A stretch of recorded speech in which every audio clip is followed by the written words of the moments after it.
بس بقى يا ماما، ورحت انا وبابا عند عمتي سميره، وقعدت تديله في حقن وفي اسفين قد كده، قعدت تقول له انت اللي اتجوزتها وانت اللي اخترتها. شوف انت كنت الكلام ده كله عليك انت، شوف انت كنت ايه وبقيت ايه بعد ما خدت البتاعه دي اللي هو انت برضو.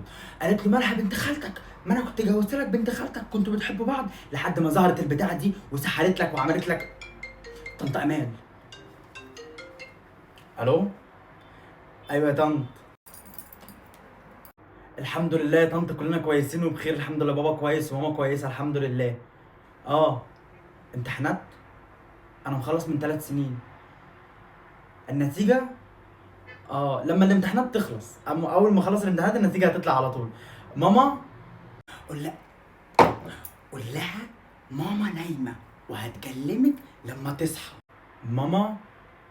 ماما بتقول لي اقول لك ان هي نايمه وهكلمك لما تصحى. فرق ابوك اسود ومنيل. بقول لك يا طنط امال، ماما اهي مش نايمه ولا حاجه. اي امال يا حبيبتي. لا ده الواد تلاقيه سمعها غلط، ده انا بقول له انا جايه انا جايه، هو تلاقيه سمعها انا نايمه. اه. لا ولا يهمك، انت عامله إيه؟ يخص عليكي. انا حتى لو شفت نمرتك مش هرد عليكي على التليفون، مش هخش جوه، مش هرن الجرس ولا انده عليا ولا اعمل اي حاجه. اه.